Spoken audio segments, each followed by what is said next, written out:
Hello, hello, hello. How is everyone doing tonight? Welcome to the very first, the premiere episode of The Orbit, brought to you by Eternal Orbit.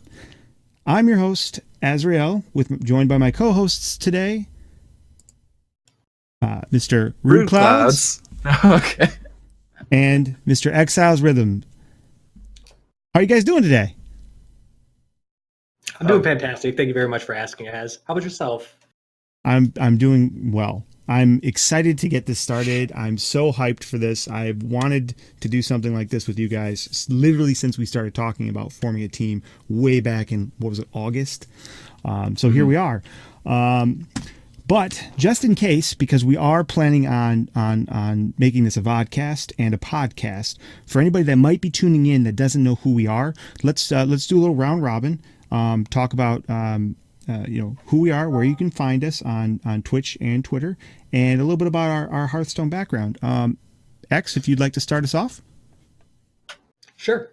I got into Hearthstone as a direct result of me not being able to play Magic the Gathering on Magic the Gathering Online because the client is trash.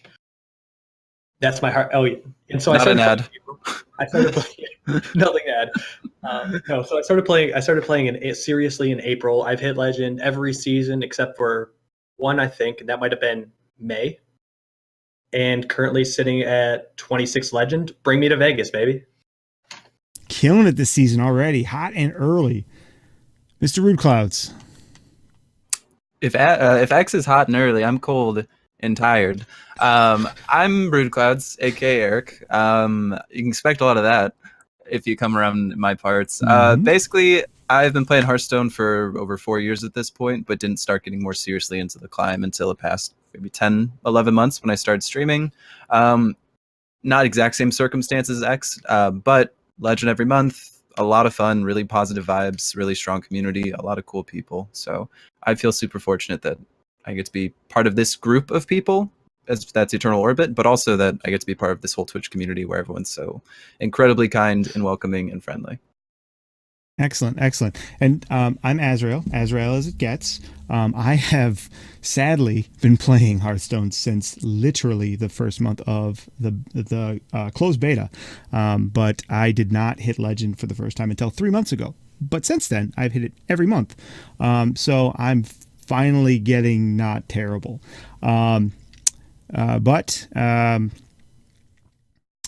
Yeah, so where can we find everybody? You can find me at Azrael as it gets on Twitch. My name is below. And you can find me at Azrael AIG on Twitter. X and Rude, what are your Twitter handles? Because your literal names are your Twitch your Twitch handles. Put this word or compound word into every social media thing that you've ever seen and follow it. Everything. You got a Friendster. You got Grindr, MySpace. We can start going down a rabbit hole, so we're going to keep it at those three. Right.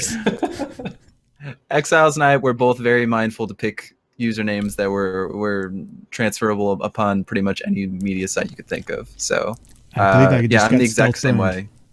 Yep. Who's Azrael AIG? I've never met them. But I do know that you can find me at Rude Clouds. I have a Twitter. I have an Instagram. I've got a Snapchat. Free for now. But and that's the tease. And of course, Azrael, where can people find you? Yeah. And of course, you can find out more about all of us as a group and as a team as a whole at eternalorbit.gg. That's our team's website. And that's where this VODcast... That's a fantastic place. It's correct. And it's where this VODcast will be posted as well.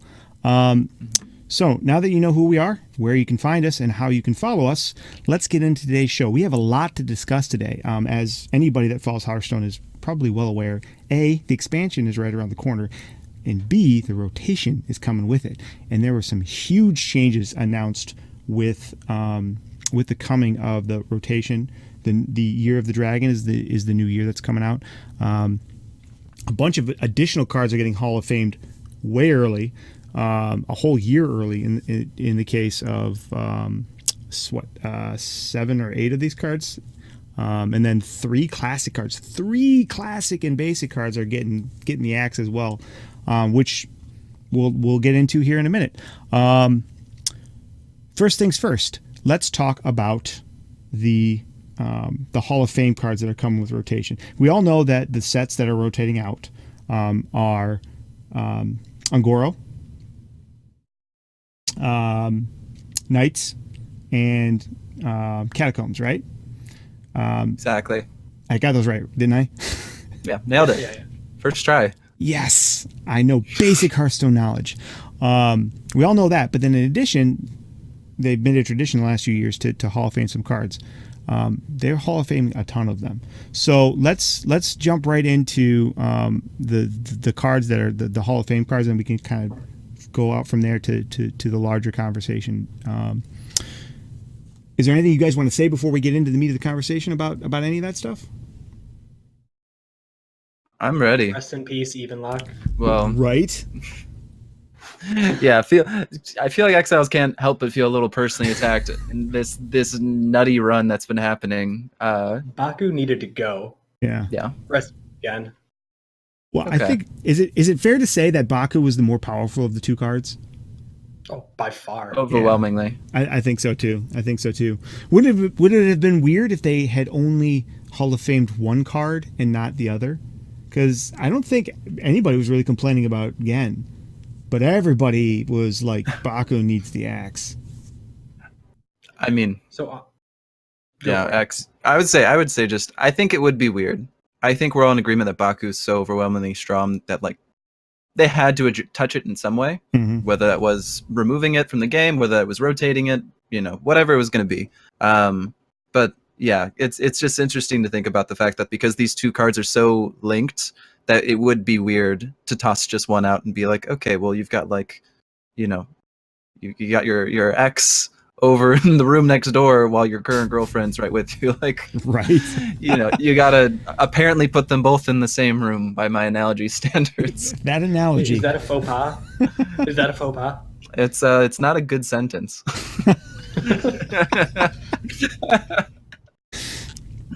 Okay then. What do you, X, anything to add? But yeah, I was gonna say absolutely. It's just it would just feel strange and look strange, and people who had Baku decks would feel personally attacked. And I think this is just, I think it's a preemptive move, right? They did it again just so there wouldn't be outrage. Like, could you imagine if they only cut Baku? Mm-hmm. Everybody who played Odd Paladin, Odd Warrior would be like, but Evenlock.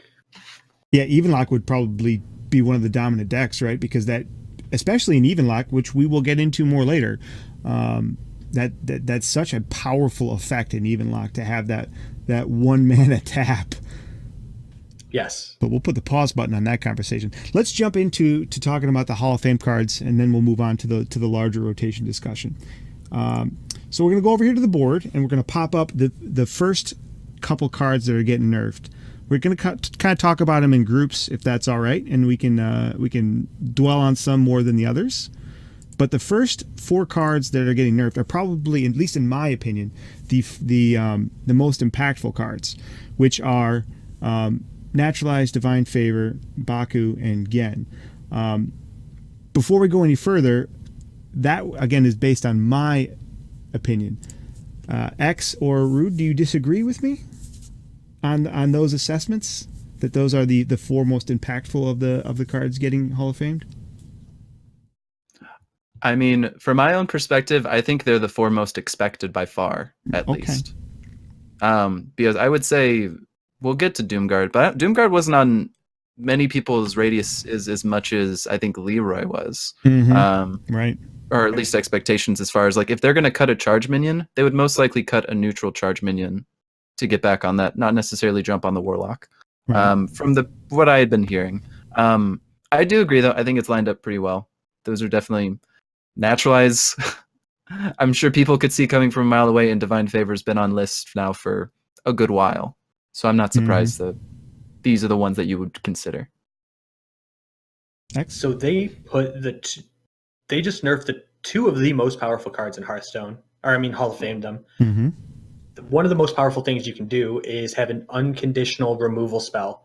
Oh, wait. This one costs 1 mana, and it's unconditional. Next. Right? Divine Favor reads, use all of your resources, draw 10 cards. Right. You're Next. incentivized to puke your cards onto the board with almost no penalty, and then get rewarded for doing it for 3 mana drawing pretty much your entire deck. Because if you're Zoo, 20 cards is about as deep as you're going to go before either you lose or they lose. So, right. Yeah. So absolutely. If you look at any other collectible card game, those 2 abilities, draw and removal, are premium cards, and they never cost as cheap as they Right. cost Lad. They're getting Hall of Fame. Right. Yeah. I know Naturalize was a 5-mana card, it's cool, but a 5-mana card? Yeah, I think at 5 mana it's fair. Right. It's what, like 5 mana, Assassinate? Yeah, except since it's Druid, it has a drawback. Whatever. You know what I mean, though. Oh, yeah. At 5 mana, I think it's a fair card. Absolutely. Well, 5 mana is kind of like the going price for removal, and or around that, depending on the drawbacks and the classes. But I just went on a little bit of a tirade about those 2 effects in general on my stream, like literally 2 days before they announced those changes. I talked probably for like 10 minutes on my stream just about how Divine Favor was breaking the game, and it needed to get the axe. I remember. And how Naturalize was enabling the most disgusting combos and most oppressive decks in Druid. So I'm certainly happy to see those 2 cards go. I knew that or at least I had suspected when it came to Baku and Gen, because Peter Whalen had went on another VODcast and was doing an interview with them. It was over on the Angry Chicken, and he basically came out and said that they've been looking at Baku specifically, but both Gen and Baku, and they didn't know how to. They keep said in no uncertain terms, we keep trying all these changes, none of them seem to work. And when I heard him say that, I'm thinking, okay, either they're going to do nothing with it, which is basically punching all of their fans and players in the face, or they're going to nerf it out of existence, or they're going to Hall of Fame it. I mean, to me, there was no middle ground. They had to do something at that point, and they didn't know how to fix it. Therefore, to me, I kind of saw that coming. And so I was really relieved when I saw it, even though, like, people that watch my stream know I loved Odd Rogue. So I'm sad to see it go, but it definitely needed to happen, in my opinion. Anything else we want to say on these 4 cards? Look forward to seeing Paladin get some card draw now for the aggressive side. Like, I will be shocked if in the next set we don't see any sort of effect that can help them draw something. We've been seeing with Hunter. Hunter's biggest complaint for the longest time with their aggressive side was, hey, Hunter's very strong, but they run out of resources quickly. Now you don't have to worry about that as much, because now you can draw 3 beasts for 3 mana. Right. And so they're able to address that. I would expect them, they've already introduced like less swinging drawing card mechanics, that you've got Flash of Light. Prismatic Lens, even though it's not necessarily going to be seen, as, I don't know, it's a very conditional card. It seems like they're aware that they need to give Paladin some card draw, so I'm expecting some sort of replacement that isn't so swingy. Right. Yeah, absolutely. They're gonna have to print card draw for Paladin, and I'm excited for that. But I think that we might be looking at this in, like, maybe in the wrong direction. To me, everything indicates that they're just resetting all the power levels that they screwed up when they printed the Death Knights. Like, there was such a huge power spike in the game at that point that let's bring it back. The power creep is so insane that we expect our aggro decks to win on turn 5, and if they don't, you're like, well, I can concede. I'm never going to win. Yep. Right. It's turn 5. Right. Yeah. And if what? So, go ahead. No, that's it. I was just going to pass it over. It definitely feels like aggro decks can win on turn 5. I mean, even what we consider to be a mid-range deck in mid-range Hunter, it's not uncommon for them to seal up the game as early as turn 4, which that's mid-range. I remember when mid-range was like 3 or 4 turns slower. Right. So yeah, the power creep has definitely gotten out of control, and it's interesting because they introduced the standard format to address power creep, and it feels like they then were like, well, we've got this mechanic in place to address power creep, so let's just experiment with how crazy we can get. And it got even worse. And I think they realized that, okay, even with standard, we still have to be aware that power creep can be ridiculous really fast. I agree. It's going to be interesting to see with the rotation what happens as far as if they continue to go down this path of addressing, hey, you know what? Everyone was on God mode for a good couple years there. We're going to scale it back. Mhm. I think everyone's expecting it, but here's to hoping. Speaking of,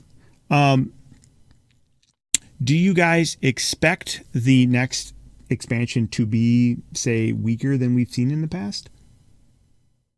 Absolutely, 100%. There is no way they're going to make the same mistakes they did last time. I think that is actually the primary reason they're rotating Gen and Baku. I think that if the Death Knights were still in standard, like the good Death Knights, we're not talking about Hagatha, the good Death Knights. Right.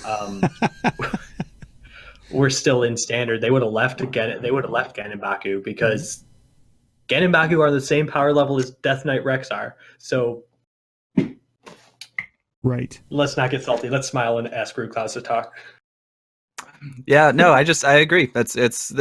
There's no reason to. People were able to play this game with some of the highest levels of I don't know, satisfaction.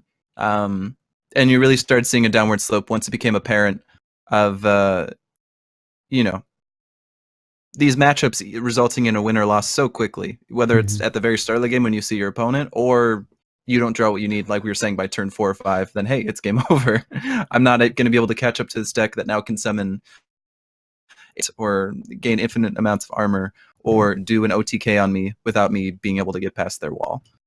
Or how about this, Rude Clouds? When Odd Warrior plays Dr. Boom and you go, oh, thank God he played the Death Knight card. Oh man, I have never been so happy than to see Dr. Boom come out in Odd Warrior, in Odd Warrior matchups. It's so, and you shouldn't be excited to see a hero card come out. Right.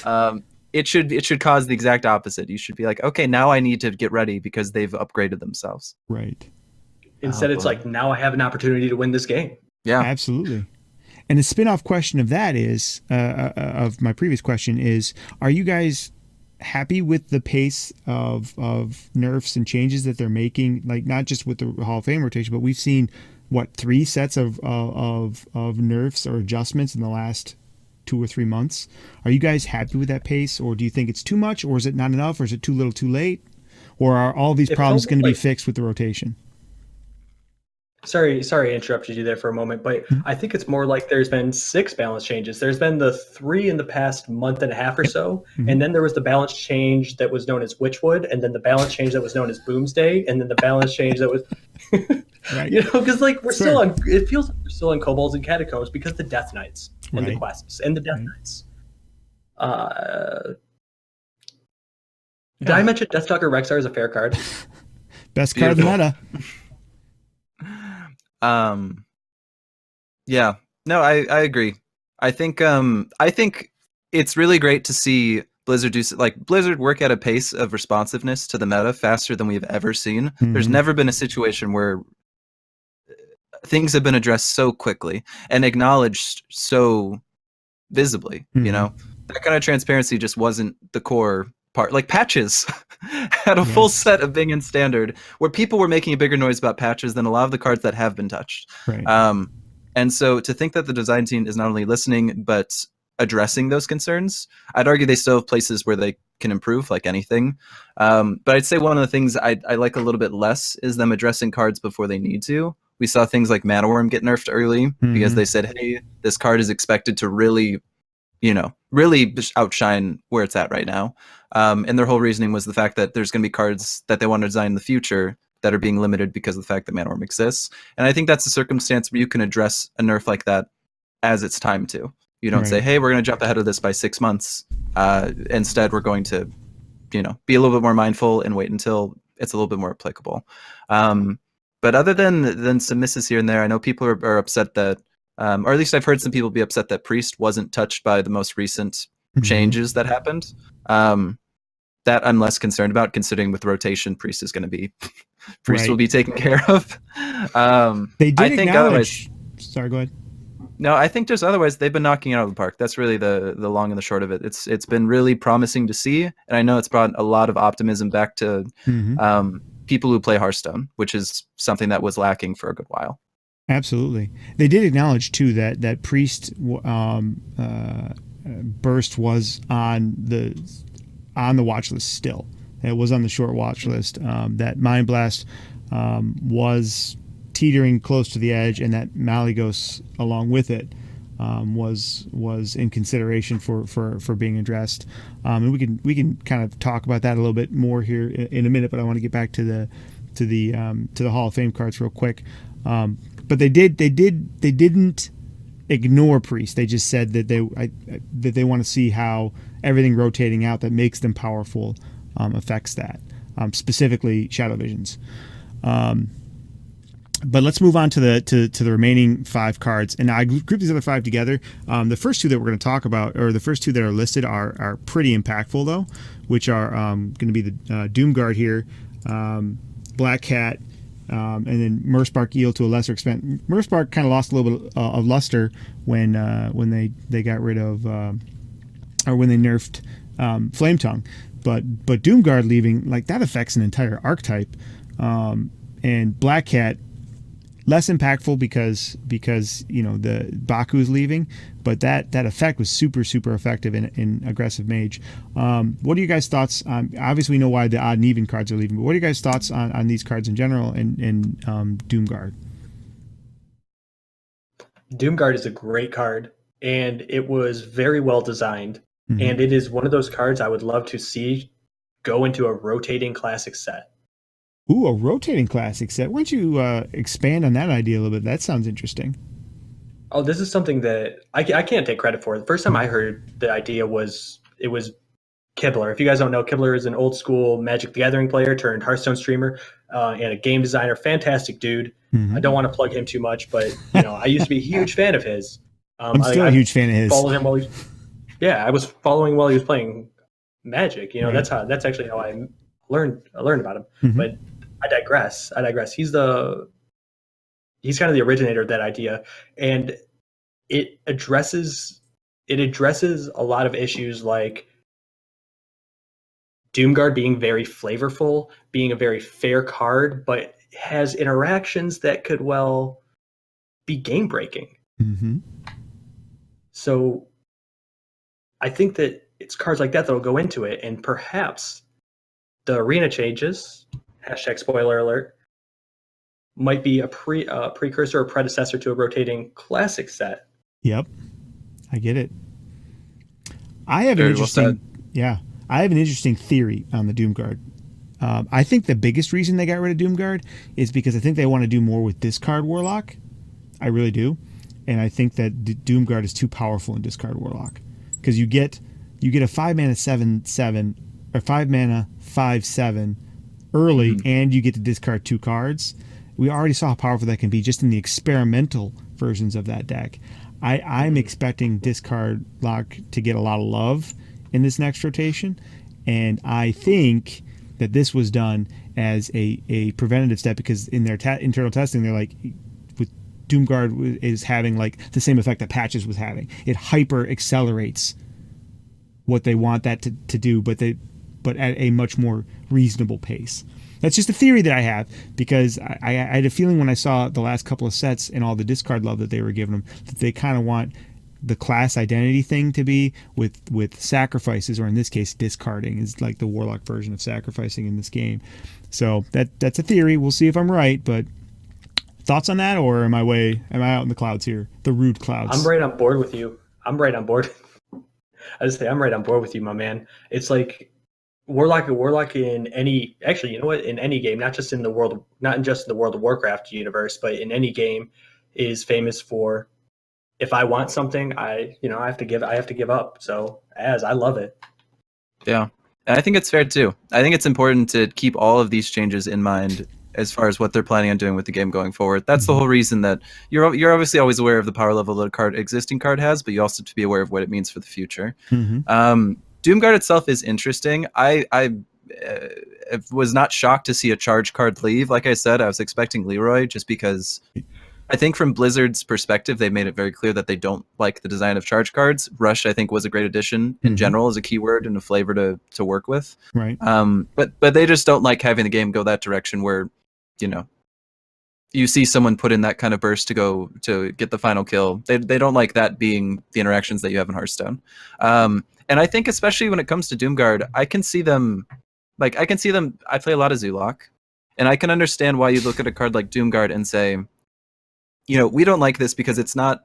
The whole drawback of this is you're supposed to face some sort of backlash. You're supposed to discard 2 cards, but playing Zulok, it is not uncommon to never have that be a disadvantage. You may just be able to dump out cards quick enough that you don't have to worry about discarding any because there's none left in your hand. So the fact that it's such a strong minion with such a premium effect, and it lended itself to my other favorite deck, Q Block, with this nutty combo potential. It checks all the boxes to me as a card that I'm not surprised they would touch. And I think it is fair, especially given the fact that, as you said, discard seems to be a direction they're leaning in with Warlock. They introduced 3 different discard cards as part of Rastakhan's. Shriek, the 2/6 taunt, and then the 6/6 bring 3 cards back to your hand. Yeah, exactly. Soul Warden. Yeah, Soul Warden. Yes, there we go. So, and Jeklik, I suppose. Like there's, it's just you don't design a set that way unless you were planning on it having some more impact, unless it's free shaman. Yeah, what was that about? That's a whole other conversation. We're gonna put 3 random freeze cards in here and shaman. Well, it's our masterpiece. I tried to use that weapon so many times. Yeah. It was so heartbreaking. It was like watching someone who said, this is my shot. This is finally going to happen this time, and keep getting their crush. It was such a meme though when like, okay, they're introducing this freeze mechanic. They're going to build on the next expansion, and then went a completely different direction. It's just like, all right, we get it, Blizzard. You hate shaman. We'll just stop playing them. Just delete all of our shaman cards and dust them to make hunter cards instead, because you keep giving them love. You don't need to dust anything. What's you don't that? need to dust anything to make the best hunter deck. That's true. Because it's literally 2,000 dust. Yep. Another conversation we can have here in a minute. Are there any other cards that from this list, and I'll flash back to it for a second, that you want to talk about? I mean, are you sad to see the even and odd decks go besides the power level of Baku and Gen? Or are you just, these go by the wayside by of the conversation there? I'm going to make sure we're live. I believe we're live. It looks like it just turned for me. Sweet. Yeah, I see it. Sorry about that, guys. My XSplit decided to just crash right in the middle of what we were doing. So here we go. I was asking if you guys thought that if you guys were going to miss the odd and even decks despite the power level, or if there's anything that you want to say about these cards, or are they just kind of casualties of the fact that they're even and odd effects? Did anybody else play with Gloomstag as Brood? No, I hated that card. I played it with it a little bit in I played with it. I did toy around with it a little bit in like Token Shaman, or not Token Shaman. Sorry, Token Druid, but it didn't seem to be very impactful to me. Gloomstag is so insanely powerful in Odd Druid. Yeah. And Odd Druid is the best hero power that you could have. Like, it's gain 2 life and deal 2 damage. So when I was putting that deck together, which I did, and I actually played quite a few games on it, Gloomstag was nearly broken in the deck. If I played Gloomstag, I almost won the game every time. So yes, Gloomstag needed to go. If honestly, if they were going to touch Baku, Gloomstag needed to go. Yeah, 100%. Like it, you know how impactful Mercspark Eel was for Even Shaman? That's how impactful Gloomstag was. Like it's same power level. When you put it in that context, that makes more sense, because it's like I don't think a lot of people and that's one of the things that's unfortunate about the kind of these casualty cards, that they don't, because when the rotation happens and you lose half of the standard cards like Gloomstag start getting consideration for these decks. And since they just took out those archetypes entirely, what you're talking about, most people would never even have a chance to play with. When they would, like in April, when the rotation happens, they would start going, thinking, hey, maybe I can make Odd Druid work. Hey, here's this Odd Druid card that looks like it has some synergy with these other cards. And now people will never get to experience that. But again, to save the game, sometimes you got to cut off a hand, even if it's your favorite hand. So, anything you want to add? Miss your hand. I mean, I do like all these cards. Out of all the cards listed, I played Merc Sparkule the most. Mhm. As just an overall way to summarize the whole odd even situation, the thing that I'm really going to miss the most is the creative deck building that went into it. Yes. Because that felt like the only big change that I was able to notice. Not the only, I should say, but that was a very noticeable moment in Hearthstone where all of a sudden you were seeing cards that you maybe didn't even see since, before an expansion was released. Mhm. You're seeing classic cards come out of the woodwork that people would normally say, okay, these are trash at this point. I'm not going to touch this because better cards have been printed. Now they were forced to get creative on what they could do on that limitation. And I like that design. Anything that gives cards that maybe were left by the wayside before potential to come back. I don't know how to implement that going forward, but it was nice to see, and I think if anything, it gave some fresh breath to people who are looking at things like Nerubian Unraveler that Yes. saw a lot of value in things like the odd lock or the even lock that X is running. Mhm. Like you see that card start to make a comeback because of those conditions, and all of a sudden now you're seeing other decks appreciate just as much because it got very niche play in one circumstance and it was realized, to its potential. Right. Mm-hmm. And that's so rip, fun experiment. We'll see you in Wild. Right. Yeah. But not going to miss out Warrior in Standard.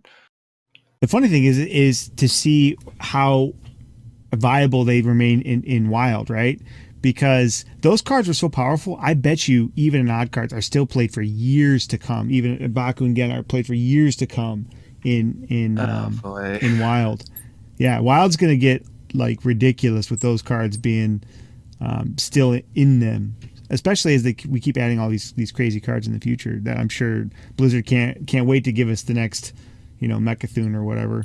Mecha Yogg-Saron. Oh my God. Oh, if they do that, X, I'm going to hunt you down. Rexar style. Is there anything else you want to talk about the Hall of Fame cards before we move on to the larger rotation questions and discussion? I think that Black Cat this might be a bold statement, but I think Black Cat is good enough, would have been good enough to run in a non-odd deck. Really? If you could have gotten the power, if you could have gotten does the spell effect? The spell effect you get the plus spell regardless. You get the card draw if it's odd, right? So you're saying a 3-mana 3/3 that gives you +1 spell power is worth it by itself, even without the card draw. I agree with that. It could be. It's close. It's close. Right. Well, we have a 4-mana 4/3 spell damage +2. True. 3-mana 3/3 spell damage +1. True. That's pretty close. That's pretty close to power level. I agree. Okay. Yeah. Well, as far as the larger rotation goes, some things that we definitely were talking about wanting to discuss today were just kind of like a look back on the decks from the last year. So we want to talk about what everybody's favorite deck was, what everybody thought the winner of the last year was. In other words, what was the most powerful deck or the most consistent deck, and then what deck you maybe you secretly will just miss but didn't really get a lot of love. That little deck that you like to play offline when nobody's watching you stream, the guilty pleasure deck maybe. That's some of the things that I like to look back on when a rotation happens, and then I just go, well, I can only play them in Wild, and they're not going to be good enough in Wild. So why don't we start with you, Eric? What do you think was the winner, the most powerful deck for the last year? So I actually today at work, I went through a couple different sites meta snapshot that they did for every single week just to make sure I wasn't missing anything, and it was a nice trip down memory lane. As far as looking back at all these different decks that came and went, by far what I had seen as through those sites and then my own personal experience was Odd Paladin being the most consistently strong deck pretty much across the board. Through the first introduction of Odd and Even Paladin was actually much more prevalent because we had a 4-mana call to arms that was just, it was bonkers. It was madness, and there is no reason that like it is the first deck that it is what I hit legend with. It was my first deck that I ever used to hit legend with, and it wasn't hard. The month before, I was like, okay, rank 2, feel super good about this, and then I just tried it and I steamrolled, and it just wasn't fair. But from a very unbiased standpoint, Odd Paladin is what I had seen persevere through, through so many different states of the game, along with the nerf that happened. The +3/+3. I can't remember the name of the card because it's dead to me. It's disenchanted. Or +2/+2. But yeah, it's just it's nuts. 2 dudes, 2 mana. Level up. Who would have thought? Level up. There we go. Yeah, I got you, brother. I got you. So that was your most powerful deck of the last year. X, what was your most powerful deck of the last year? So we were talking about it being a winner, right? Yes. Won the last year. Mm-hmm. Well, wouldn't a winner have been handicapped twice, gutted twice, and still be the most powerful on the planet? Mm-hmm. Let's go with Odd Paladin. Gutted twice. Gutted twice. Yeah. Tier 1 deck on HS Replay. Yep. Maybe Quest Rogue? Is that where he's going with this? No. Right. Easy. I agree. It's hands down for me. It's also Odd Paladin. You cannot see a deck that was that ubiquitous. Even now, as we're doing this podcast, weeks before they're about to just gut Odd Paladin moving forward. Literally, like eliminate it from standard. There are still, if you were to log in right now, there's a 40% chance that you're going to run into a mid-range hunter, but there's a 38% chance you're going to run into an Odd Paladin. Shout out Jen Buns. Hey, she makes that deck look good. So. Oh yeah. The OP Queen. Heck yeah. So yes, no question. You guys summarized it perfectly. They nerfed it and they nerfed it, and it's still even now top of the meta. It's a top tier deck in Wild too. Yeah, that's the gross thing. Absolutely. That just shows you how bonkers of an effect Gen Baku introduced. Well, just basically Baku introduced. When you're literally doubling the value of your hero power, I mean, it's already powerful. Now you're doubling it.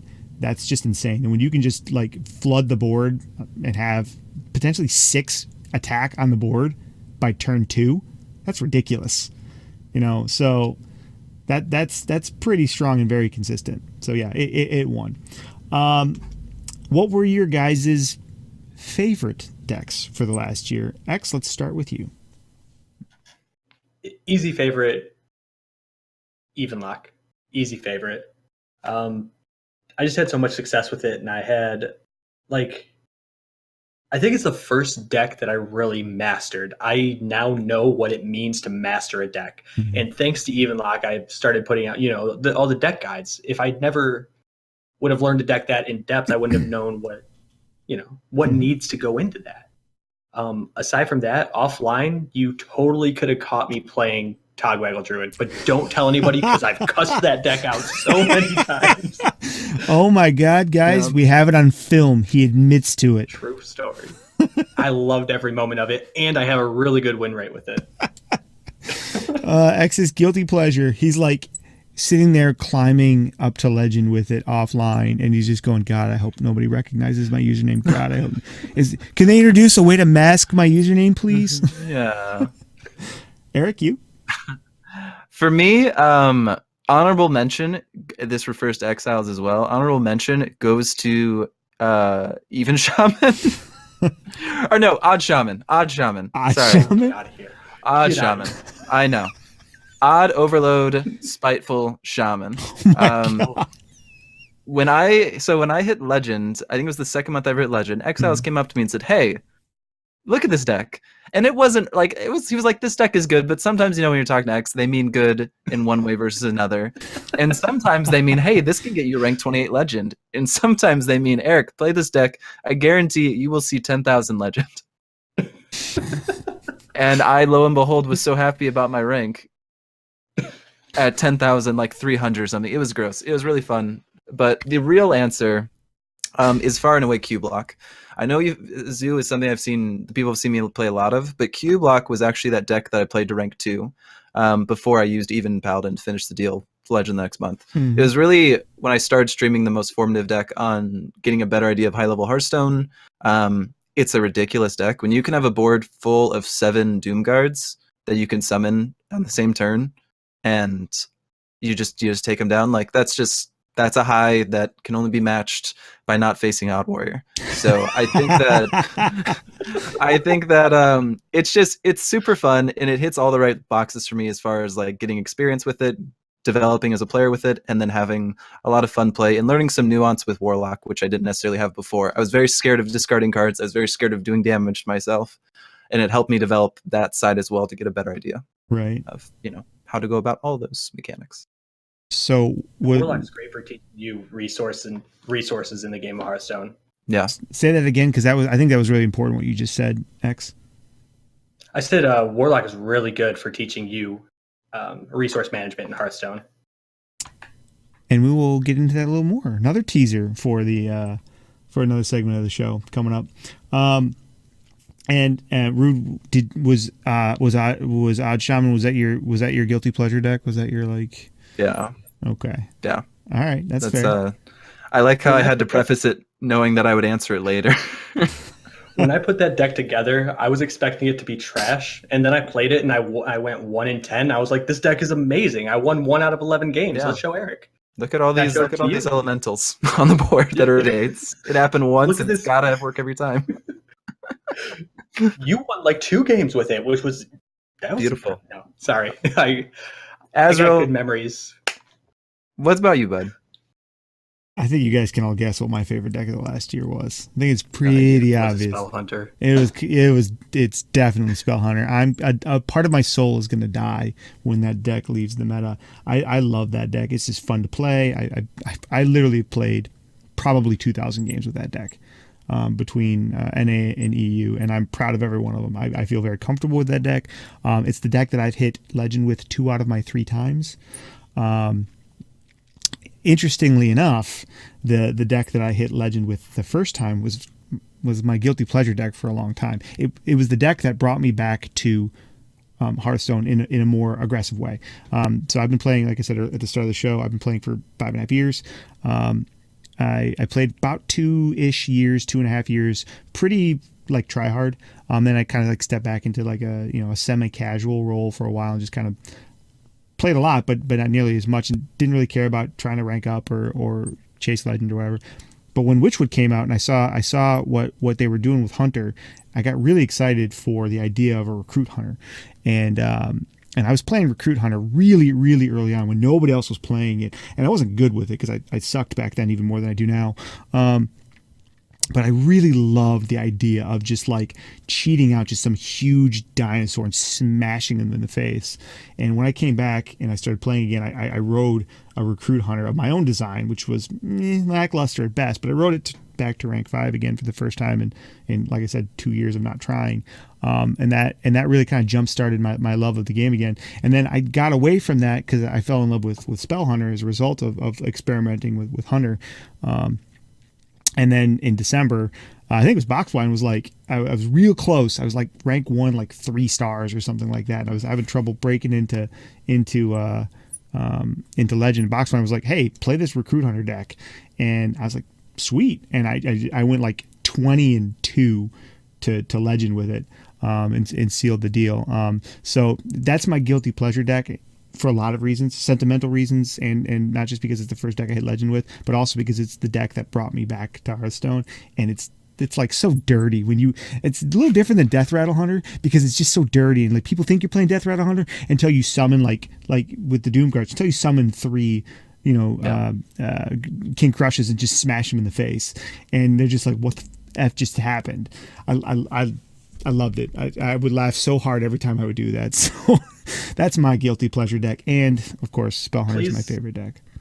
Yeah. I was going to say, please tell me, Azrael, that when you summoned the 3 King Crushes, you started playing the Jurassic Park theme song in the background of your stream. Oh, I would bust out my Jurassic Park t-shirt. You guys have seen me wear it before. Yeah. I would run to my room, get it, and I would wave it in front of the screen and pretend I was Sam Neill. Oh, the memories. All right. What a beautiful sentence. So that's kind of some of the sentimentality of the stream. What other notable decks are leaving, and do you think that we're going to see any version of those decks in the future? Obviously, Evenlock is, for example, is going. Is there any version of control or mid range Warlock that might be similar to that could survive the loss of Gen? Not that I see right now. We're just losing. It's not just the loss of Gen. There's so many other cards that are rotating. Knights of the Frozen Throne was so nice to the mid-range Warlock archetype. Mm-hmm. So we can say goodbye to the Spellstones. We could say goodbye to Defile. We could say goodbye to Gul'dan. We could say goodbye to Dread Inferno. We could say goodbye to 2/3 of the deck. I actually can't remember now if Dread Inferno was actually a Kobold's card or a classic card, but classic. It doesn't matter. Yeah. I Doesn't realized matter. that as soon as I said it. But you know what I mean. 2/3 of the deck is rotating. So Right. It's sad boy hours for mid-range Warlock. But some version of mid-range or control Warlock has existed in almost every meta. Yeah, So- like handlock has always been a thing because Right. you tap until your hand's full and you're like, well, Play these Mountain are the Giant. cards that make the game. Yeah. Right. Tap until it's full, play Mountain Giant, cross your fingers, game over. Yeah. Eric, They're leaning well, and I was even just say from like an even lock perspective, they're leaning or not. It obviously wouldn't be even lock exactly, but they are leaning into the idea of buffing your hand and buffing your board, obviously. Mhm. But with cards like Omega Agent still being available, cards like the trash 8-mana legendary that got introduced that is not going to see play. Hyreek, the bad. Like I'll hold. I'll wait. Okay. Like it feels like there could be some potential in that arena, maybe. I do have a list that I wrote up of decks that will be going, so people are aware of like this is just not going to be a thing anymore. And like the prime cards that are cut from it that I was going to read from if you gave me the honor. Do it, because I think that's All an right. important thing for people to be aware of. Because I was looking over some of the cards that were leaving, and I was like, oh yeah, that's going too. Oh god, that's going. Like people are complaining about mid-range Hunter. I'm sure you're going to go over this, so I'm not going to steal your thunder, but wait till you realize what's leaving mid-range Hunter. Go. The entire Oh, actually, you can take over mid-range Hunter if you want. Oh no. Go ahead. I don't want to steal your thunder.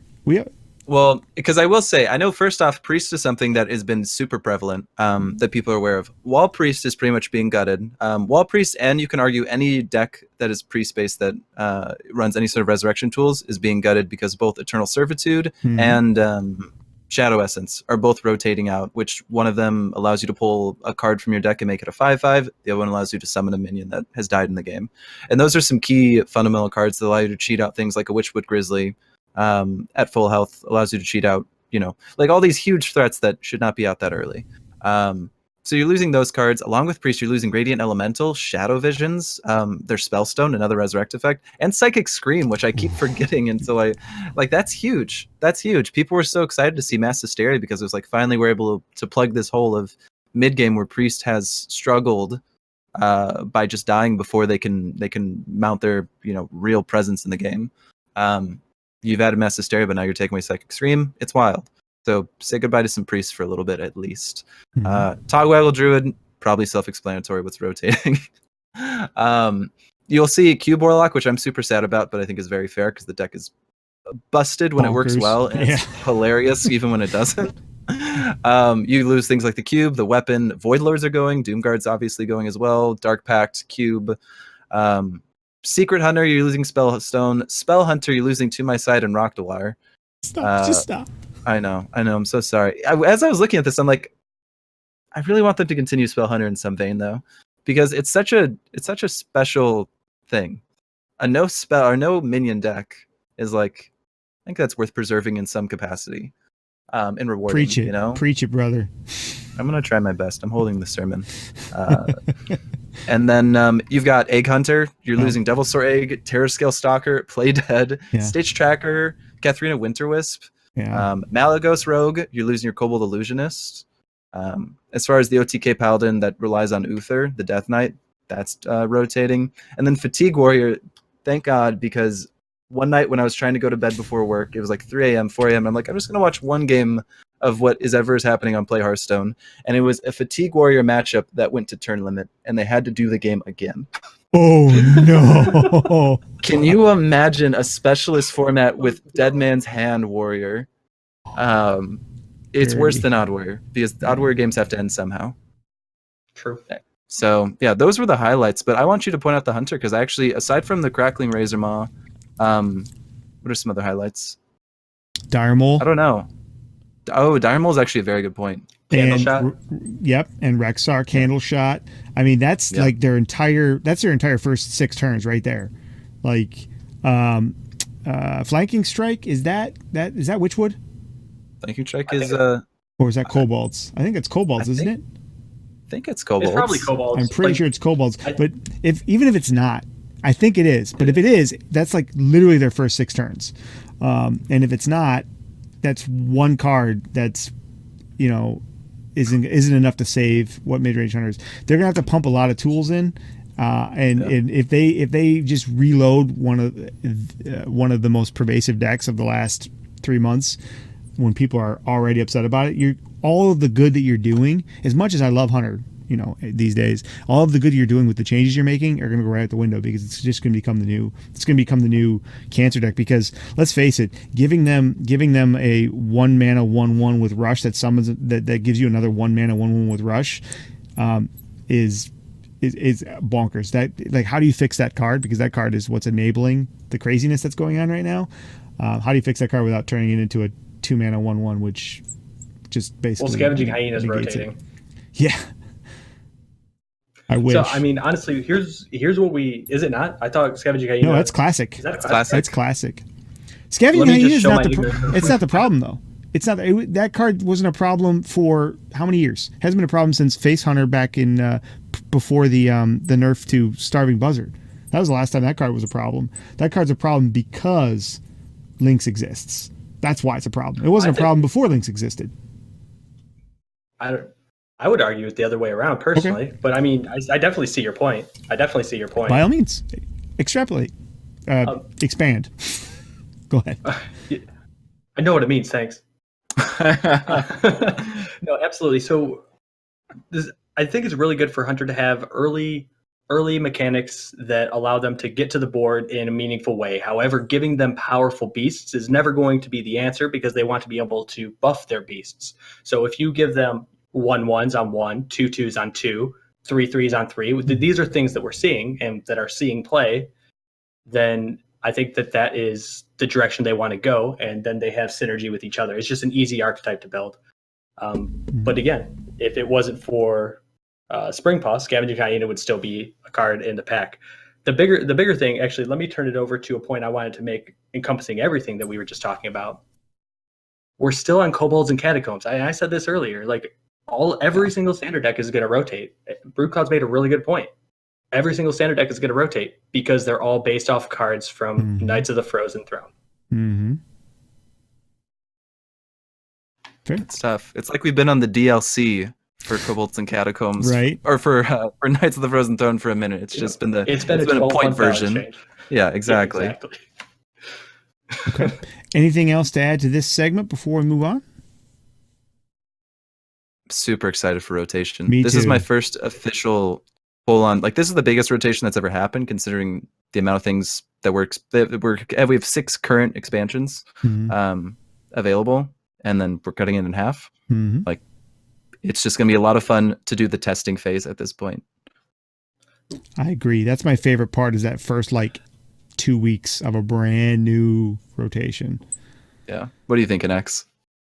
I was thinking I've been so disappointed by the last year's worth of expansions that this is going to be fantastic. Yes. It was all for this. I mean, I could kick this dead horse, but I think you guys know how I feel right now already about Boomsday Witchwood and whatever that third thing was. Right? Well, there's also Zihi. Right. Hey. Okay, fair enough. There was Zihi. Here was the DLC that we bought. We bought Zihi, we bought Ziliax, and that was it. Yeah. That's fair. So Zihi, though, has been a power card for sure. Nutter. Yes. There's nothing better than Zihiing right when you know they're about to do some wacky combo and just watching them instantly concede. Oh God, it feels so good. I had a Druid coin Innervate Twig of the World Tree on me, right? And then swung it every turn, and then used Bioproject to set up Ultimate Infestation, right? So he had one. So he was on 9 mana. Flips it over to me. Here's what I do: Acidic Swamp Ooze, Zihi, pass, concede. I love it. Oh yeah. Oh yes. Yes. That'll show him. Yes.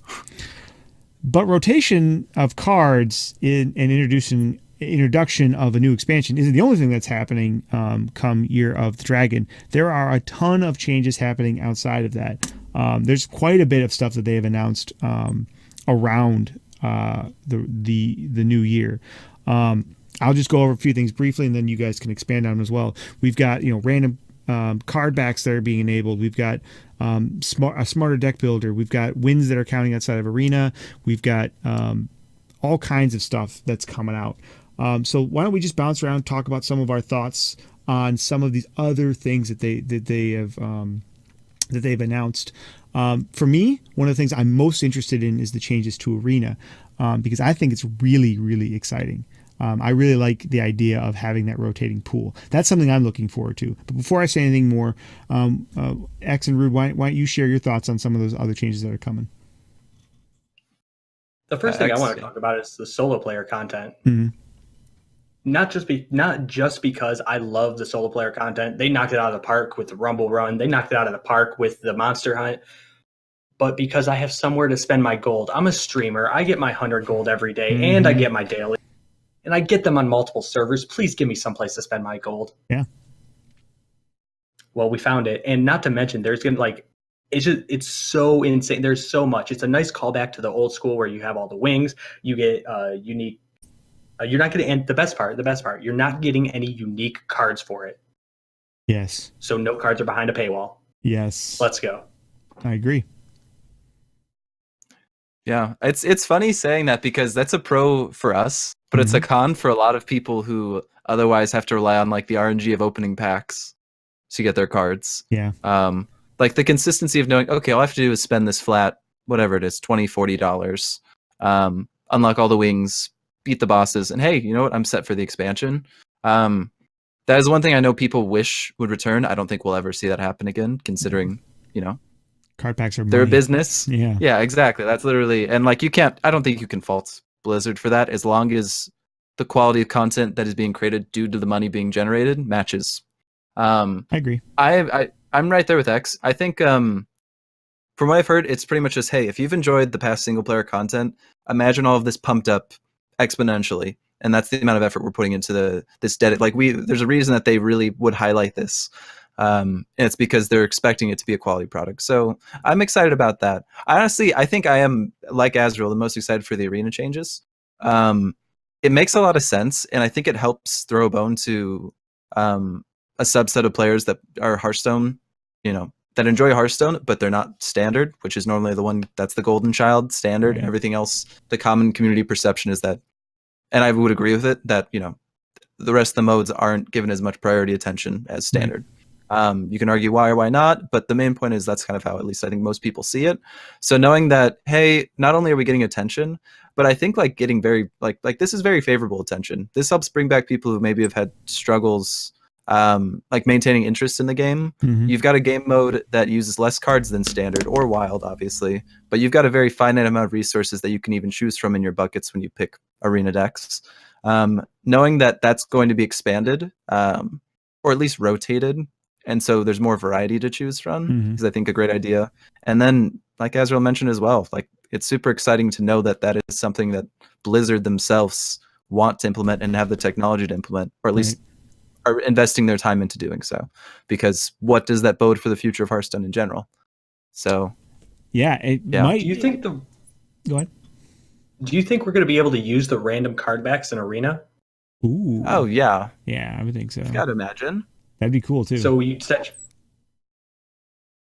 I was just gonna say the random card backs is a super cool thing. I was just trying to actually do a segue. I'm just, I guess, not very good at it. But the random card back option looks super sweet. And I heard that it looks like a wooden card, right? You have a chance to roll that wooden card back if you have that on there. So if you're playing Starliner Hunter and you get the Starliner to go off while you have the random card back from the random card back, because you can't just put it on, you need to get it randomly. that I heard you win $250,000 from Blizzard, but unconfirmed. Yeah. That'd be We're crazy. doing our research right now. We've Yeah. got private eyes publicly threatening for the information. So, Right. as Go ahead. what about you though? Because I know you mentioned Arena, but what specifically gets you so excited about Arena changes? I like to dabble in Arena. I used to play a lot of Arena back before they introduced the idea of Standard, because one of the reasons why I stopped playing Standard was because it just got for the same reason I don't like Wild. It got too saturated. It got too crazy. There was too much just zaniness going on. It just became tedious. So I started playing a lot of Arena. Like I have like 1,100 Arena wins or something like that. And it always shocked me to think that, because I don't remember playing it that much, but I used to play it a ton. And so this incentivizes me and excites me to go back for the same reason why I always liked Arena, because it was always like it's a new deck every time, and it's not the same meta. It's for the same reason why I love that first 2 weeks of a fresh, brand new rotation, because you're in the Wild West where you're making the most out of the resources that you have available to you, and it's very limited, and you just have to be creative with how you put a deck together. And I love that deck building experience, and the fact that they're going to be rotating in old expansions to really make it crazy. So you're going to have combos, but they're limited, so it's not going to be like Wild. So you're going to have limited combos. I think it's just fantastic. I'm super excited about that.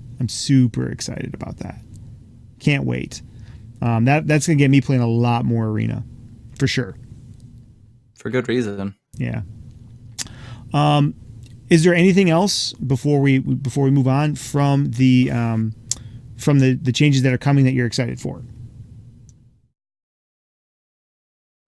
I mean, yeah, I think otherwise, like, I am excited that they're adding the condition that, hey, your wins in Arena count towards the 500 win mark that all champions have to get you a golden portrait. I think that's a nice thing as well.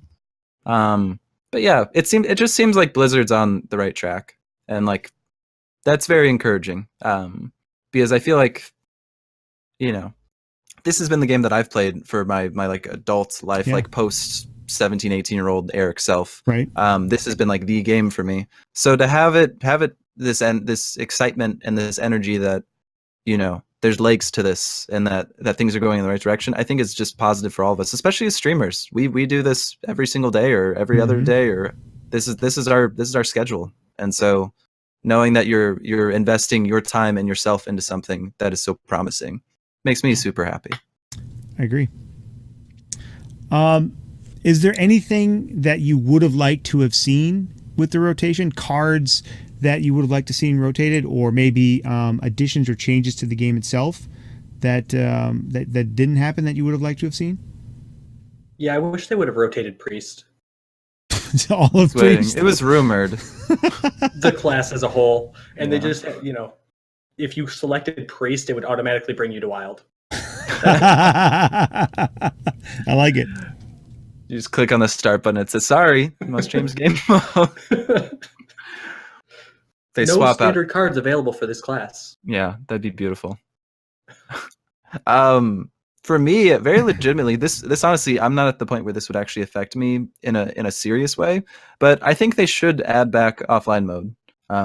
Explain for at least some of the bigger streamers. Explain what that is for people that don't know. Great question. / prodding me to explain. So, oh boy, I'm very blurry as well. One moment. That should help eventually. Or am I okay? There we go. You're good. You're good. So offline mode basically allows you to set yourself so that I know at least guaranteed your opponent that you're facing in match doesn't see your ID, which can be a very big problem for much bigger streamers who worry about things like sniping or griefing, etc., etc. Does it also allow people on your friends list to maybe not show you as online to them? I don't remember. It's been a while, to be honest. I don't remember what it does and doesn't do. Your friends do not see you as online, and that's still a thing. But your opponent can see you, right? Instead of it saying your opponent, it says Rude Clouds or whatever. So they can look you up on Twitch and then do degenerate things while you're streaming. That never happens. So, never. Yeah, right. I've actually only had positive experiences when people have made the correlation between my name and a Twitch channel. But at the same time, yeah, I think it's just it goes along the lines of something like random cart packs. It seems like a very easy to implement feature Right. that I don't necessarily see any downside to, aside from this very minor, like, okay, we're limiting social interaction, but sometimes it can be for a good reason. Easy workaround So- to that though is that they just enable it so that after the game you can see who they are. Well, and yeah, Because and it then the doesn't matter second after the one- game. It only matters when the game is being played. exactly, because now they can't. Snipe you. What are they? That's how the old offline mode was, and I don't know why they ever changed it. I'm right on board with my boy Root Clouds over here. Hello. Yeah, and then on top of that, as I'm saying that, it leads me to think about more tools that empower people who are playing to report other users. I think the biggest thing would just be when there's, I've seen this brought up a lot, but when there's just like offensive names, Yes. things like that, things that are Yes. just seem very obvious. Like I have a feeling that you should be able to put someone who has just the straight up F word in their name, Right? or like something very sexually suggestive. Like you should be able to be like, you know what, like any other game has this. Yeah, it's like you've got powerful algorithms. Yeah. Just right click, report name, run it through the algorithm. The algorithm should be able to Yeah. tell that the whatever word is in there is in there. Yeah. It's not Like hard. I don't want to Google be does it all playing the time. Hearthstone, have my mom hop on with me and be like, "Oh, hey mom, ignore the slur." just here. We're playing the last little bit of Q block, all right? Just focus on that. Right. Don't worry about what that word means, Mom. Yeah, it's fine. We'll talk about it off stream. What about you two? Anything that seems like, as far as cards go, I'm not great when it comes to really fully recognizing the impact of doing something like Hall of Faming a card, and what it can have on gameplay going forward. So I'd be curious to hear your thoughts if you had any cards in mind or additional features. I am glad that they did not, because I know that it was discussed. We even discussed it a little bit. I'm glad that they did not Hall of Fame Leroy. I actually like that Leroy is in the game.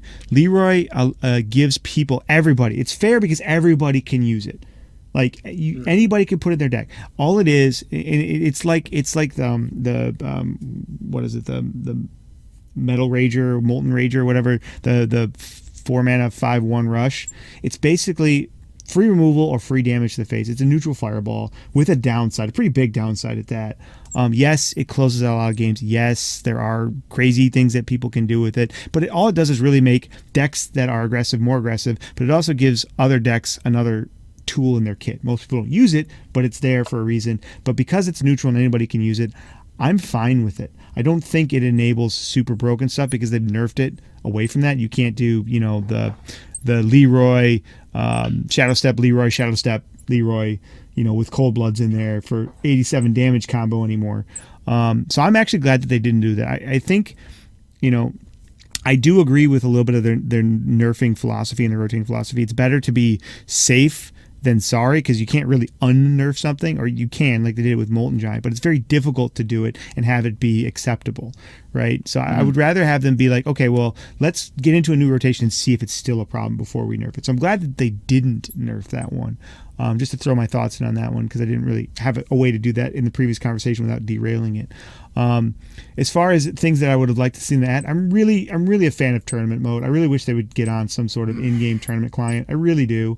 Even if it was just like, kind of like a sit and go style, like not like a multi-day tournament or a big tournament, just a little thing where you can buy in for 100 gold and play a little 6-hour sit down tournament with you and 4 or 8 people or how many ever, and if you come out of it you get a card pack and a little bit more gold back, and just something to get people more interested in the more competitive side, because a lot of the things that I think burn people out on Hearthstone are the fact that there aren't enough things to do single player. Why do people want a lot of single player things to do? Because the competitive mode, it can be very tedious, because they only get the one exposure, which is ladder. And ladder can be very difficult because there's the MMR and there's the BMing and there's the floors and all of this stagnant meta stuff and all these things that can burn people out on ladder. But you don't get that. It's a different meta.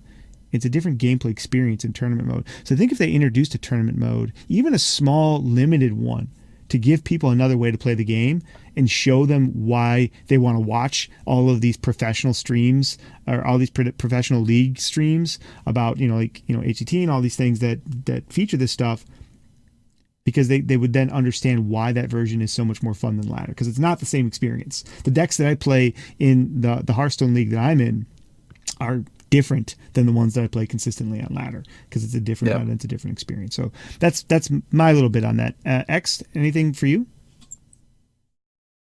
I'm surprised they didn't Hall of Fame or nerf Boar.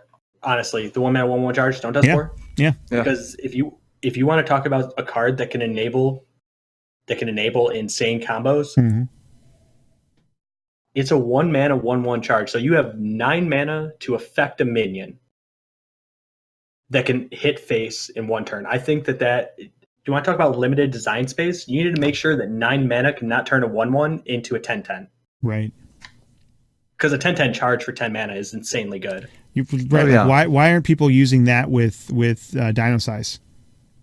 Right. I think that is a good combo. I think that's legitimate to do. I'm gonna make that deck now.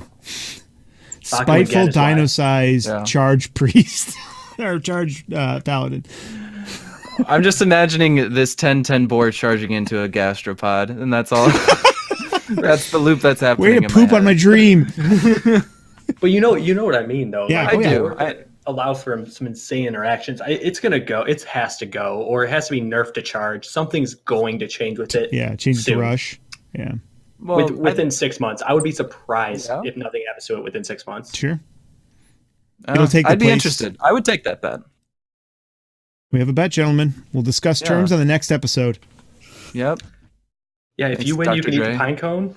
If I win, I've been begging. You can eat the pine cone. Thanks for finally giving me some opportunity that I don't have to force myself to put this in my body. Nice. You're welcome. Go ahead.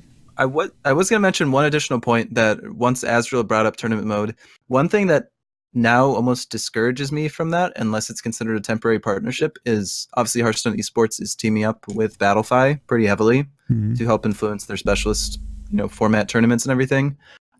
You could look at that potentially as they're doing that just because they want to make sure something is available, that there's some level of understanding between, hey, we know that you want tournament mode, it's not ready yet, while it's in development, here you go.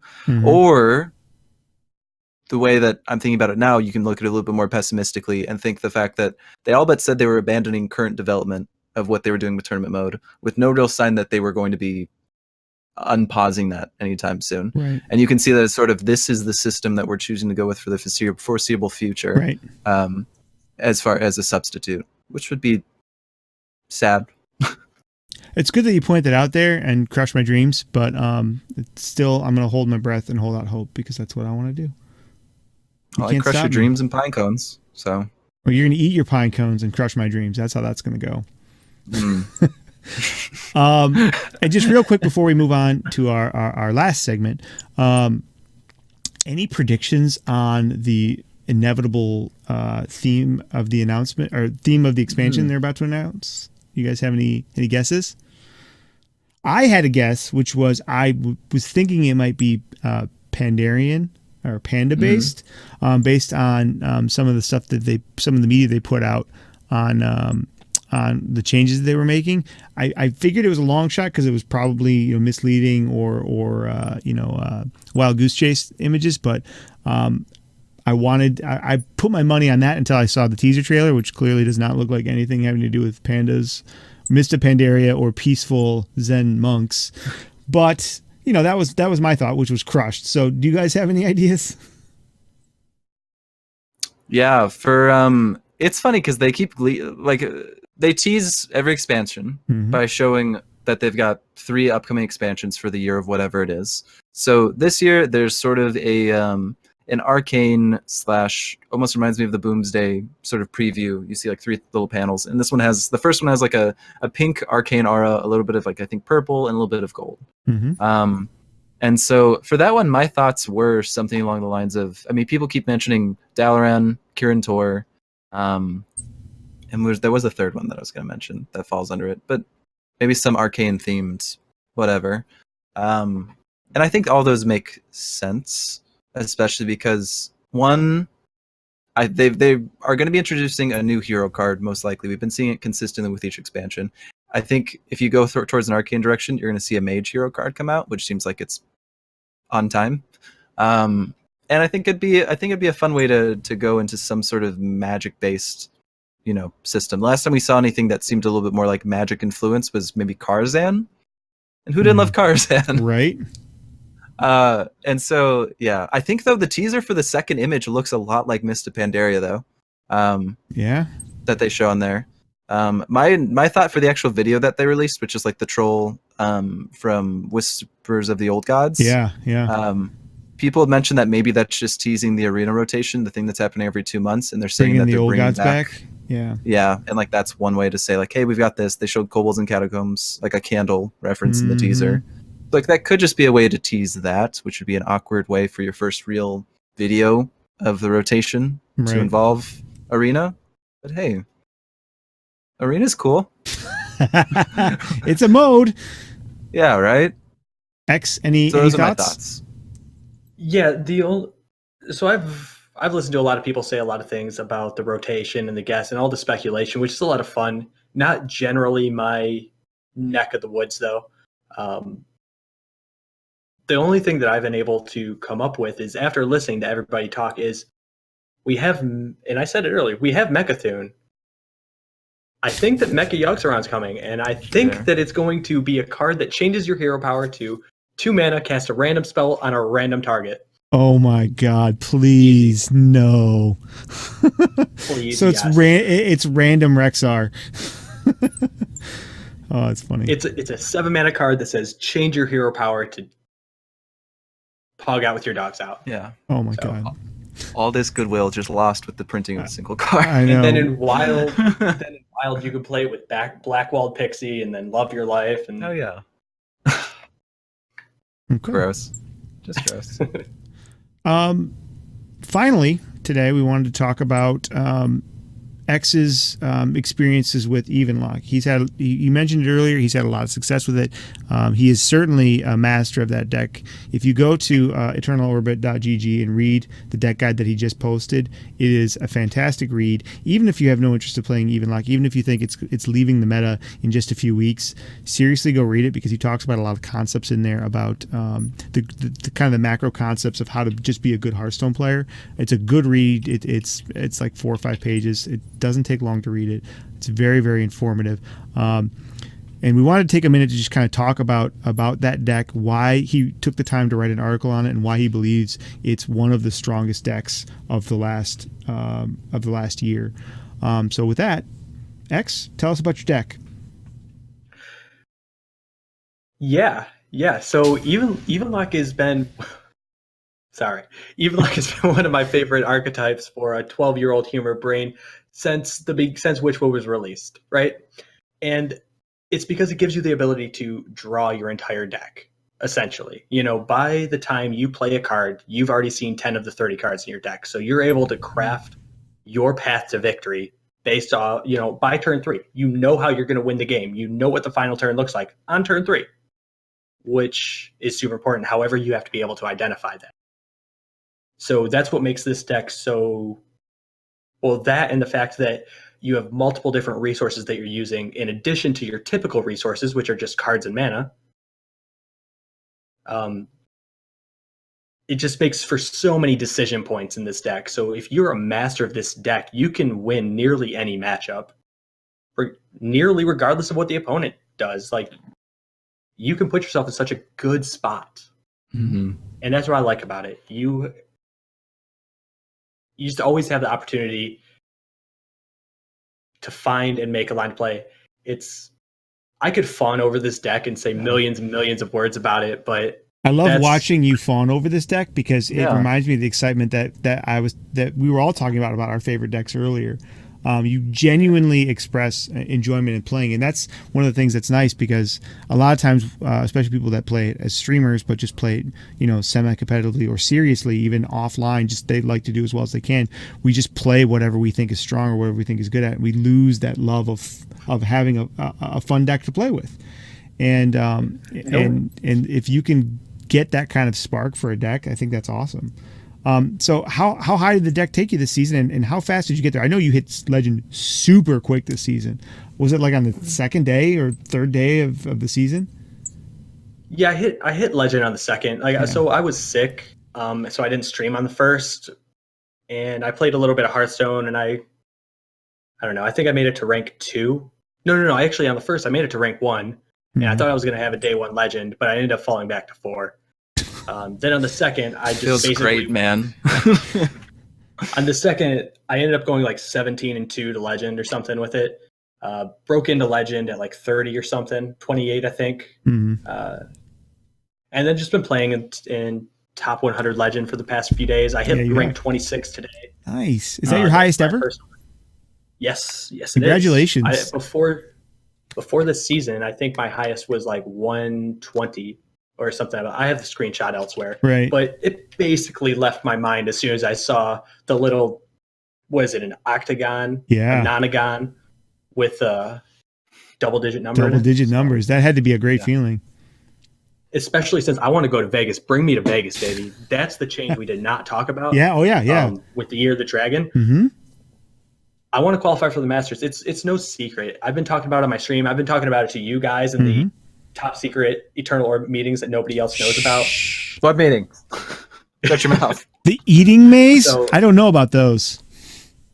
I want to X-nay on the eating maze. Right. I've wanted to bust into the competitive side of things too. It's just I have a lot of trouble with tilt. Like that's probably the biggest thing that holds. But now that I have a goal and it's reachable, Blizzard did a great job with that. They made being a professional Hearthstone player much more accessible with these open qualifiers, and then for people like myself, yourself, Azrael, and then of course Rude Cause as well, we have the opportunity to hit top 200 legend, being the perennial legend players that we are, and be invited to that tournament, which if we top 4, we can go to Vegas. The prize pool is this is a no joke $250,000 prize pool. No joke. Yeah. Yeah, that's awesome, and we can delve more into that whole spectrum in more detail in future shows for sure, because that's a huge thing. That's a conversation unto itself. Is there anything else you want to say about your experience with Evenlock, other than the fact that you can find it on the EternalOrbit.gg website right now with all the details you need to hit legend with it? Ding. Go on. Yeah. Aside from it being on EternalOrbit.gg, which see where it says articles, you go 2 spots to the right of that, you'll see merch store. You can click on that and anyway. So one of the best parts about Evenlock is all the different tech cards. You've seen Skulking Guys, you've seen a Ruby and a Raveler. If you look at my list, you'll see Mojo Master Zihi, you'll see Cheaty Ankle Biter, you've seen Bone Mare, you've seen Play to Beetle. Bad cards like Play to Beetle and Bone Mare made it in the deck. Yeah, I'm a hater. It's true. Lost. I'm playing Cheaty Ankle Biter right now, which is just it's so good, and it proves, like, playing Cheaty Ankle Biter in that deck proves how awesome Gen is for the game. Yeah. Look at Cheaty Ankle Biter. Is it a good card? What did you rate it on the review? Not good. Can I bring up a better point? When we did our top 5 best and worst cards article on the Eternal Orbit site, guess what was worst? Guess you named it the second worst because it cost 2 mana.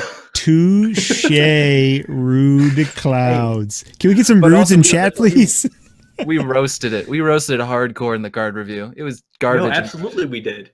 But because we can put a garbage card like that into a deck and have it usable, not only that, it's an all-star. Not gonna lie, Cheaty Ankle Biter has carried me in so many games. Yeah. But because we can put a card like that in a deck and have it be functional, that shows how cool that Gen and Baku could have been. Yes. If Baku wasn't enabling things like Odd Warrior to exist. I don't care about anything else that Baku did, but Odd Warrior. So. Yeah. Fair. Yeah. That's beautiful.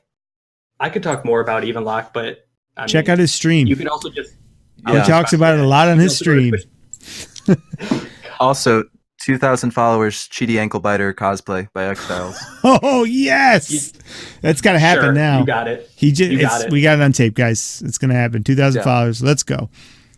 All right, guys. Well, thanks so much for taking time to sit down and kick off the inaugural episode of what we fully intend to be a regular occurring show here, produced by our team. I had a fantastic time. It was a bit of a longer episode than we normally planned, but we had a lot to unpack with how much was announced in the last week.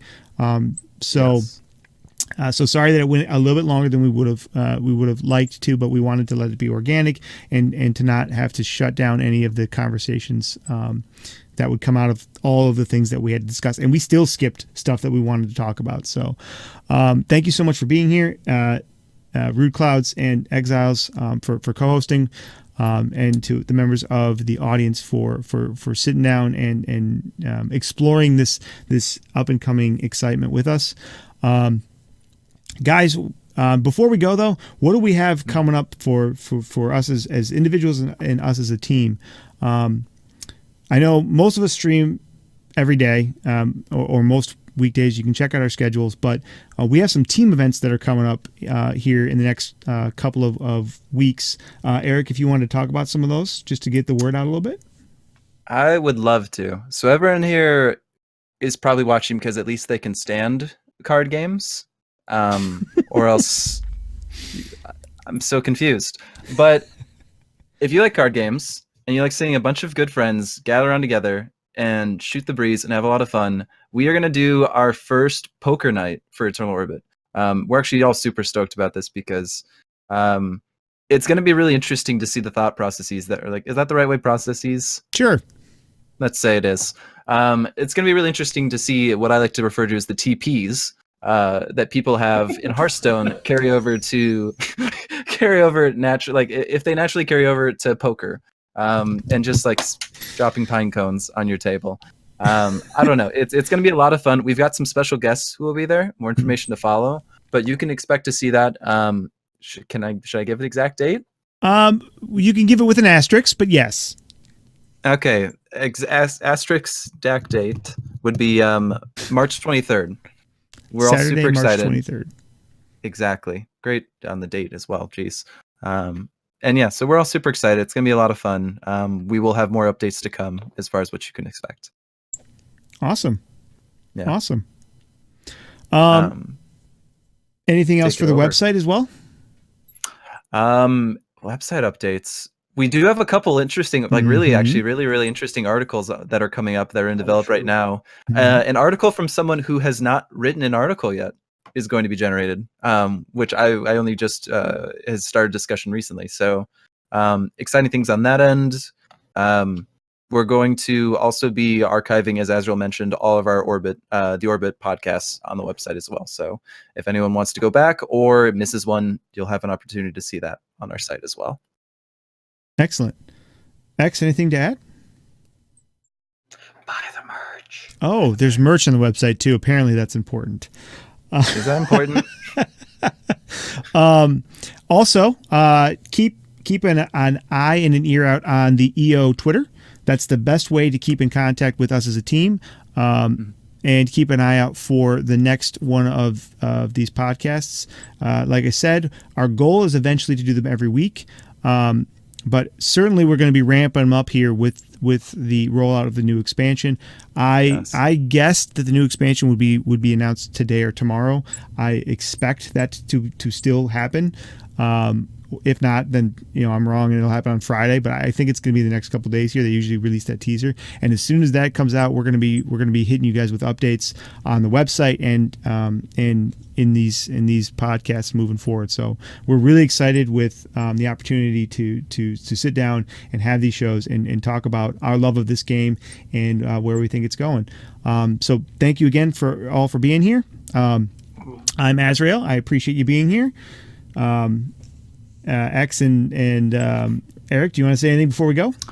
I've got one last thing.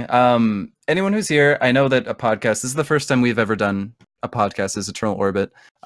If you're a fan of the format, if you're a fan of getting your information from formats like this and getting to meet some incredible Hearthstone personalities, one thing we did definitely want to make sure we highlighted was the fact that obviously we're not the only show in town, and we wanted to kind of pay respect to the other groups that they're doing really, really great work. One that I at least have a I'd like to think I have somewhat of a personal attachment to through not only how hard they work, but the fact that the members are all very nice when I've talked to them, is Hearthbuzz. Anyone who doesn't know Hearthbuzz, it's headed by Runny Said, Dragon Rider DK, and Audrey Kills. They've actually just switched their formats. They're doing a podcast every single week, every Sunday, which I'm super excited about. And it's incredible. It's great insight, along with the fact of them encouraging a lot of a lot of visibility and a lot of empowerment to women in the esports scene, and all just super great work. So we just wanted to make sure to highlight, people who are doing this just as well, and I think are worth the support. So you can kind of get the full exposure that is out there, and good partners and friends of our team. Yep. And X, you yourself were just on another podcast. If you want to shout them out real quick as well, because we love here at EO, we're all about community, and community that extends beyond our immediate group as well, to the greater Twitch and Hearthstone community. So we want to make sure we give love to all those guys. So X, if you want to send us out with a shout out to them, and then we'll end things there. Absolutely. Sorry, wrong one. Absolutely, Az. Thank you very much for that. And I believe just as you do, much of our family is our brothers. So Zeroshio and Avantes and Matt at Arms, but he wasn't there today. So Zeroshio and Avantes had me on Hero Power Podcast, which you can find at heropowerhs.com, or their RSS feed, or on YouTube, or on Twitch. Like ECMMO Gamers is their Twitch channel, but go to heropowerhs.com. They're fantastic people. It was a hilarious podcast. I had a great time, and you get to watch me pilot 3 games of Evenlock in Top 50 Legends. So yeah, what was X your wouldn't even do that for us. I wouldn't. What? How'd you do? How'd you do in those 3 games? 1. Nice, good job, man. Okay. All right. Well, thank you everyone for being here, and it was a pleasure to do this. And we will see you next time here on The Orbit. Take care, guys. Goodbye.